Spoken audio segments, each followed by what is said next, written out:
Hello friends, आज हम childhood and growing up के topic mental development during adolescence किशोरावस्था के दौरान मानसिक विकास के बारे में समझेंगे। ठीक है, जो ये किशोरावस्था के दौरान मानसिक विकास क्या क्या होता है ये समझेंगे। सबसे पहला पॉइंट है एब्स्ट्रैक्ट थिंकिंग। एडोलसेंस पीरियड में क्या होता है कि जो टेम्परामेंटल बिहेवियर होता है उसका क्या हो जाता है, एंड हो जाता है। जो मनमौजी व्यवहार होता है बच्चों का वो क्या हो जाता है, इस पीरियड में समाप्त हो जाता है। जो एब्स्ट्रैक्ट थिंकिंग होती है वो स्टार्ट हो जाती है। जो अमूर्त चिंतन है एडोलसेंस पीरियड में वो स्टार्ट हो जाता है। तो हम क्या कहते हैं कि एडोलसेंस पीरियड में एब्स्ट्रैक्ट थिंकिंग स्टार्ट हो जाती है। दूसरा पॉइंट है डेवलपमेंट ऑफ इमेजिनेशन। जो एडोलसेंस पीरियड में जो इमेजिनेशन पावर होती है बच्चों की वो डेवलप हो जाती है। इसी का जो रिजल्ट है, जो कुछ बच्चे क्या हो जाते हैं, राइटर्स, पोएट, फिलोसोफर और म्यूजिशियन एज ए रिजल्ट दिखाते हैं कि मतलब इनकी जो इमेजिनेशन पावर है वो डेवलप हो जाती है एडोलसेंस पीरियड में। या हम कहते हैं कल्पना शक्ति का विकास। कि एडोलसेंस पीरियड में क्या है, या किशोरावस्था में बच्चों की जो कल्पना शक्ति है उसका विकास हो जाता है। बच्चे की आंतरिक शक्ति का विकास होता है।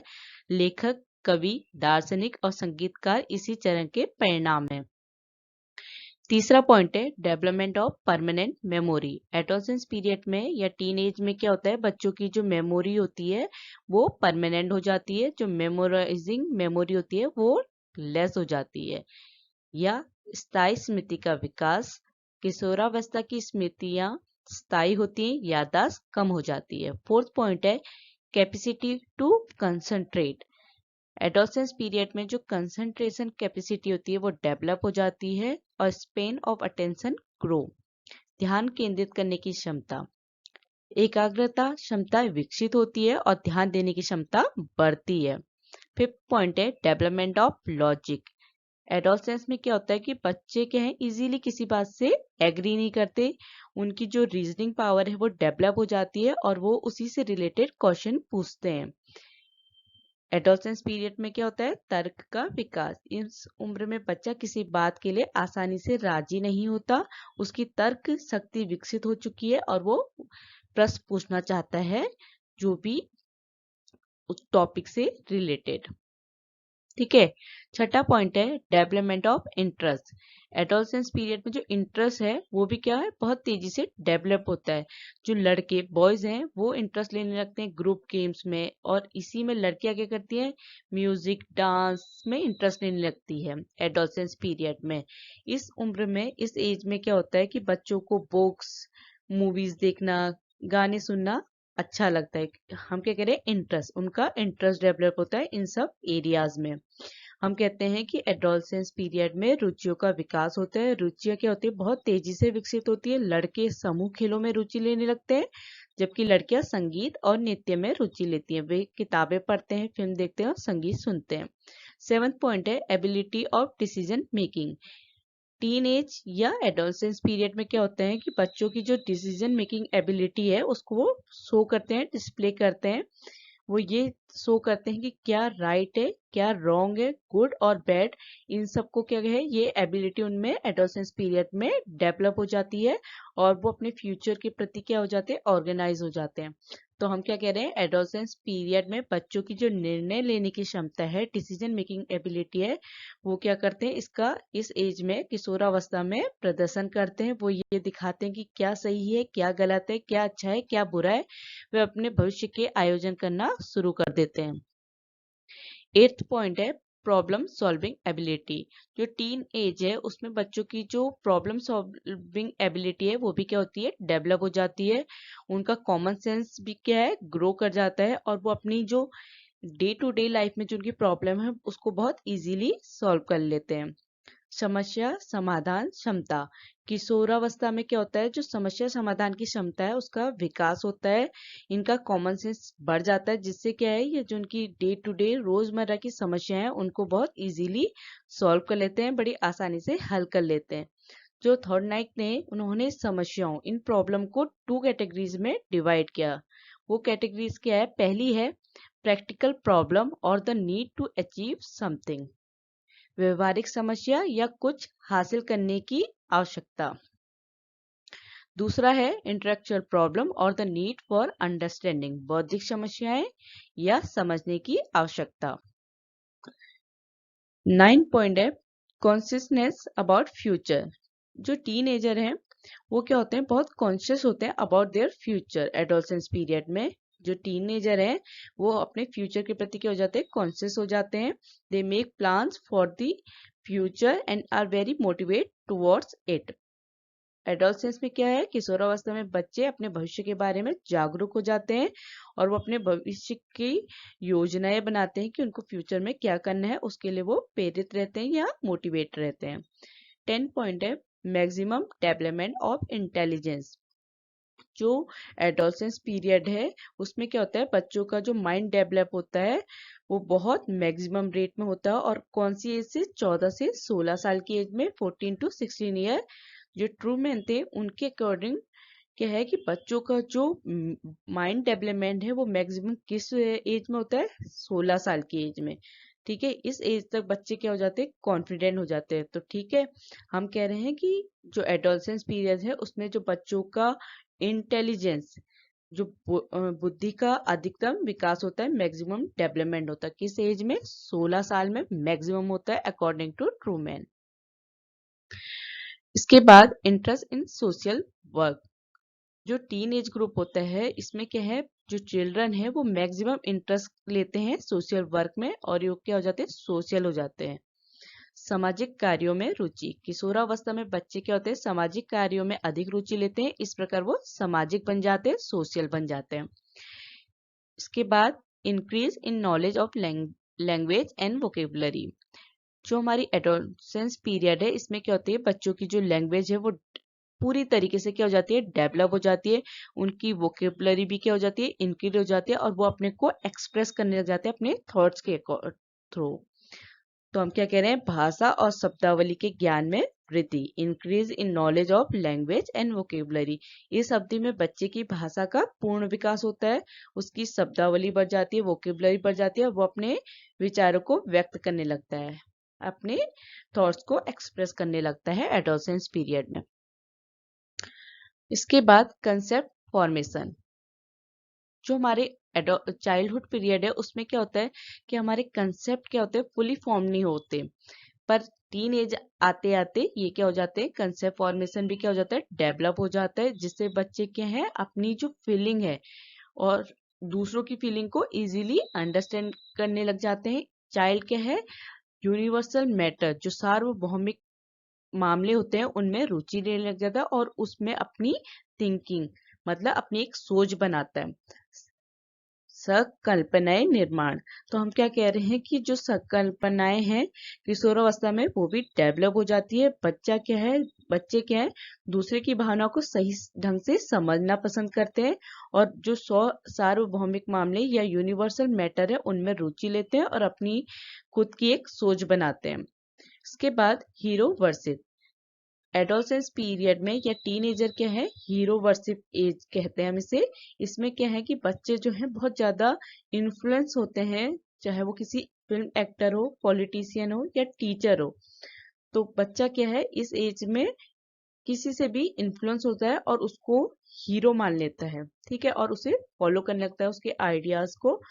और क्या है, कुछ टाइम उनकी हम कह सकते हैं कि कभी कभी क्या होता है, कुछ लोग उनकी पूजा भी करने लगते हैं जिसे वो हीरो मानते हैं, चाहे वो उसका टीचर हो, फिल्म एक्टर हो, पॉलिटिशियन हो या उसका नेबर हो। ये डिपेंड करता है कि उसने किसको हीरो माना है। ठीक है, तो हम क्या कहते हैं, एडोलसेंस पीरियड क्या है, नायक पूजा एज है, जिसमें बच्चा किसी भी अभिनेता, राजनीतिक, शिक्षा आदि कोई भी हो सकता है जिसको वो अपना नायक मानता है, हीरो मानता है।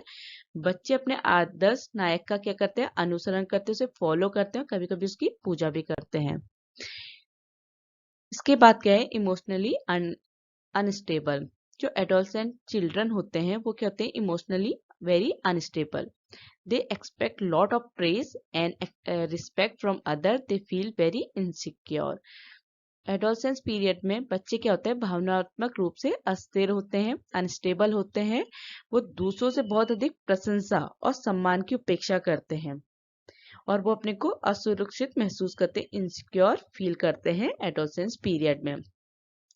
अब ये जानेंगे कि क्या क्या फैक्टर हैं जो मेंटल डेवलपमेंट को अफेक्ट करते हैं या कौन से वो कारक हैं जो मानसिक विकास को प्रभावित करते हैं। सबसे पहला है अंडर न्यूट्रिशन ड्यूरिंग इन्फेंसी।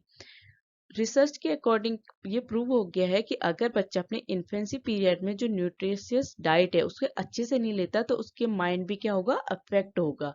तो हम क्या कह रहे हैं कि शैशव अवस्था में अगर अल्प पोषण मिला है, अंडर न्यूट्रिशन मिला है, तो बच्चे का ब्रेन क्या होगा या मेंटल डेवलपमेंट क्या होगा, अफेक्टेड होगा।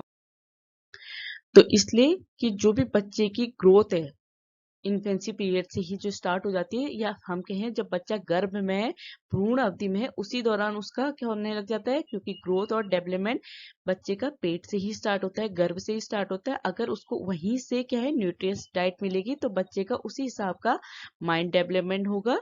तो बच्चे को क्या है, उसको गर्भ से ही अच्छा खाना देना चाहिए, न्यूट्रिएंट्स डाइट देनी चाहिए। सेकेंड पॉइंट है influence of parent child interaction. क्या है कि बच्चे का जो माइंड डेवलपमेंट है उसके माता पिता और बच्चे के बीच का जो इंटरेक्शन होता है उस पर भी डिपेंड करता है, क्योंकि बच्चा स्कूल और घर इन जगह में अपना ज्यादातर टाइम स्पेंड करता है। तो हम क्या कहते हैं कि बच्चे की जो मेंटल डेवलपमेंट है उसमें पेरेंट चाइल्ड इंटरेक्शन का भी रोल है, वो उसके मेंटल डेवलपमेंट को अफेक्ट करता है। ठीक है, इसके बाद है हेरिडिटी।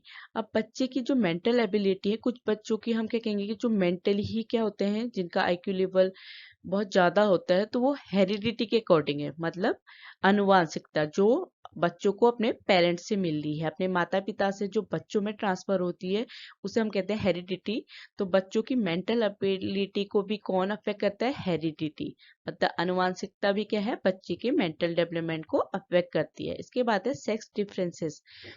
अब क्या होता है कि जो बच्चे की जो मेंटल डेवलपमेंट है पैदा होने के बाद वो किस पे डिपेंड करती है, सेक्स डिफरेंस, कि बच्चा लड़का लड़की है, सॉरी, बच्चा लड़का है या लड़की है, ये डिपेंड करता है बच्चों की मेंटल डेवलपमेंट को अफेक्ट करता है सेक्स डिफरेंसेस। तो लिन के अकॉर्डिंग क्या है कि जो हायर क्लासेस हैं बॉयज और गर्ल्स की, अगर उनको सेक्स रोल बिहेवियर बताया जाए कि ये काम लड़के ने करना है, ये काम लड़के हैं, तो ये भी बच्चों के क्या है, चिल्ड्रन के मेंटल डेवलपमेंट को अफेक्ट करता है। जो लड़कियों का मेंटल डेवलपमेंट है वो बेस्ड होता है एक तो कि इनबॉर्न एबिलिटीज जो जन्मजात क्षमताएं हैं, दूसरी ऑन पेरेंट चाइल्ड रिलेशनशिप जो माता पिता और बच्चे का संबंध है, उस पे क्या होती है, बच्चे की मेंटल डेवलपमेंट अफेक्ट होती है। इसके बाद है स्कूल। जो है स्कूल क्या है, इम्पोर्टेंट रोल प्ले करता है बच्चे की मेंटल डेवलपमेंट में, क्योंकि क्या है, बच्चा स्कूल जा रहा है, अगर उसके टीचर की जो पर्सनैलिटी है, ठीक है, वो उसको अफेक्ट कर रही है, तो उसका मेंटल डेवलपमेंट भी क्या होगा, अफेक्ट होगा, क्योंकि बच्चा ज्यादातर टाइम अपने स्कूल में स्पेंड कर रहा है या घर में स्पेंड कर रहा है। तो हम क्या कह रहे हैं कि स्कूल भी क्या है, बच्चे की मेंटल हेल्थ डेवलपमेंट को क्या है, अफेक्ट करेगा। चाहे वो टीचर की पर्सनैलिटी हो, टीचिंग मेथड हो, करिकुलम हो, को करिकुलर एक्टिविटीज हो, ये सारे एलिमेंट क्या है, बच्चे की जो मेंटल डेवलपमेंट है उसको अफेक्ट करते हैं। इसके बाद है socio economic status of the family. अब क्या है कि अगर किसी की फैमिली का जो सोशियो इकोनॉमिक स्टेटस है वो हाई है, ठीक है, अगर कोई बच्चा high socio economic status family से बिलोंग कर रहा है तो उसको उतनी ही बेटर फैसिलिटीज मिलेगी, उसको उतनी ही बेहतर सुविधाएं मिलेंगी, तो उसका माइंड डेवलपमेंट भी क्या होगा, उसी हिसाब से अच्छा होगा। या वाइस वर्सा कह लीजिए कि अगर किसी की सोशियो इकोनॉमिक कंडीशन क्या है, खराब है, तो उस बच्चे को उतनी फैसिलिटी नहीं मिलेगी, तो उसका मेंटल डेवलपमेंट अफेक्ट होगा, या उसका अच्छा मेंटल डेवलपमेंट नहीं होगा। तो जो सोशियो इकोनॉमिक स्टेटस होता है फैमिली का, वो भी क्या है, मेंटल डेवलपमेंट को अफेक्ट करता है। Effect of conflict and mall adjustment. जो कन्फ्लिक्ट एंड माल एडजस्टमेंट क्या होता है फैमिली या स्कूल का, वो भी बच्चे के क्या है, मेंटल डेवलपमेंट को अफेक्ट करता है, जो उसके क्या है, बच्चे की जो मानसिक विकास है, मेंटल डेवलपमेंट को हैम्पर या बाधित करता है। क्योंकि बच्चे को अगर स्ट्रगल करना पड़ रहा है स्कूल में पढ़ने के लिए, या फैमिली का उसका एनवायरनमेंट इस तरीके का है कि उसके मेंटल हेल्थ को क्या है, नेगेटिव इफेक्ट पड़ रहा है, तो क्या है कि बच्चे का मेंटल डेवलपमेंट को क्या होगा, हैम्पर होगा या बाधित होगा। इसके बाद फैमिली।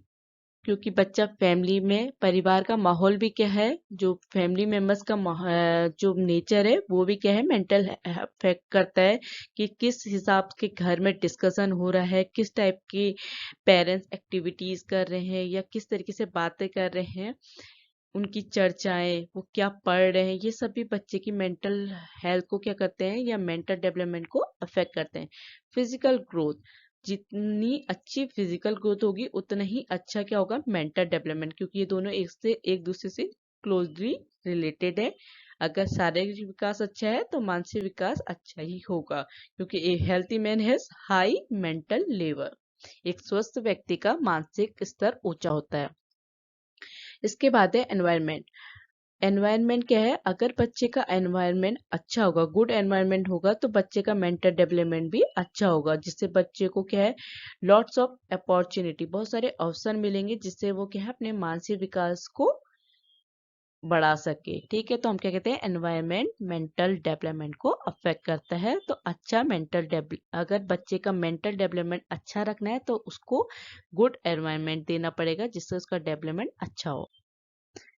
अब हम ये जानेंगे कि importance of knowledge of mental development for a teacher, क्योंकि हम बीएड की बात करें तो टीचर को पता होना चाहिए कि क्या टीचर को नॉलेज होनी चाहिए कि मेंटल डेवलपमेंट के लिए क्या क्या पॉइंट इंपॉर्टेंट होने चाहिए, कि किसी भी शिक्षक के लिए मानसिक विकास का ज्ञान का क्या महत्व है, ये समझेंगे। सबसे पहला क्या है, use of various instruct in education. अब क्या है कि बच्चों को जब टीचर पढ़ा रहा है तो उसको पता होना चाहिए, क्योंकि बच्चे क्या है, मेंटल डेवलपमेंट हो रहा है, बहुत तेजी से हो रहा है। ठीक है, तो उसमें क्या क्या इंस्टिंक्ट डेवलप होगी, तो इसके उसको नॉलेज होनी चाहिए। सबसे पहला इंस्टिंक्ट ऑफ कलेक्शन, संग्रह की वृत्ति, उसको कलेक्ट करने की जो इंस्टिंक्ट है, वृत्ति है। दूसरी है इंस्टिंक्ट ऑफ क्यूरियोसिटी, जिज्ञासा की वृत्ति, कुछ जानने की इच्छा। तो तीसरा है इंस्टिंक्ट ऑफ क्रिएशन, सृजन की वृत्ति, कुछ करने की, कुछ नया करने की, क्रिएटिव करने की इंस्ट्रक्शन या वृत्ति। इंस्टिंक्ट ऑफ सोशलाइजेशन, समाजीकरण की वृत्ति। टीचर क्या है, एक क्रूशियल रोल प्ले करता है बच्चे की इंस्टिंक्ट को डेवलप करने के लिए, तो इसलिए टीचर को इन पॉइंट की नॉलेज होनी चाहिए। ठीक है, दूसरा पॉइंट है helpful in selection of curriculum and को करिकुलर एक्टिविटी। अब टीचर को क्या है, बच्चे का मेंटल लेवल पता है, तो उस हिसाब से ही टीचर क्या है, उसको करिकुलम और को करिकुलर एक्टिविटी को सेलेक्ट करेगा, जो उसके लिए बच्चे के क्या है, मेंटल डेवलपमेंट को हेल्प करे। तीसरा पॉइंट है convenience in preparing text book. जो भी बच्चे के लिए टेक्स्ट बुक प्रिपरेशन है, वो भी क्या है, बच्चे के मेंटल लेवल के अकॉर्डिंग हो, क्या है, पाठ्य पुस्तक तैयार करने में सुविधा।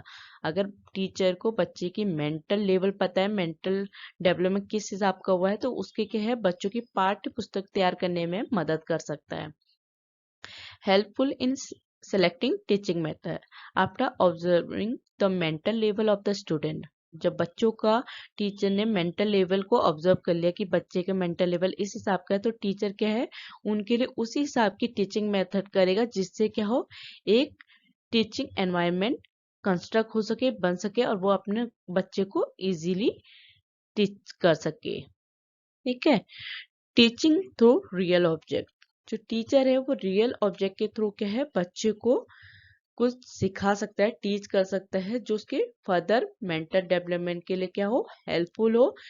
और ये मेथड किन बच्चों के लिए हेल्पफुल होती है, जो स्मॉल चिल्ड्रन होते हैं, जो छोटे बच्चों को रियल ऑब्जेक्ट से आप उनके मेंटल डेवलपमेंट में हेल्प कर सकते हैं। ठीक है, बच्चों के मानसिक विकास के लिए शिक्षक वास्तविक रियल ऑब्जेक्ट के माध्यम से पढ़ा सकते हैं। छोटे बच्चों को पढ़ाने के लिए विधि बहुत सफल है। छठा पॉइंट है indirect moral and religious education. बच्चों के मेंटल डेवलपमेंट के लिए टीचर उनको क्या कर सकता है, indirect moral and religious education दे सकता है। मानसिक विकास के लिए शिक्षा अप्रत्यक्ष रूप से नैतिक और धार्मिक शिक्षा दे सकता है। अगर आपको मेरा कंटेंट समझ में आया तो please like share and subscribe. Thank you.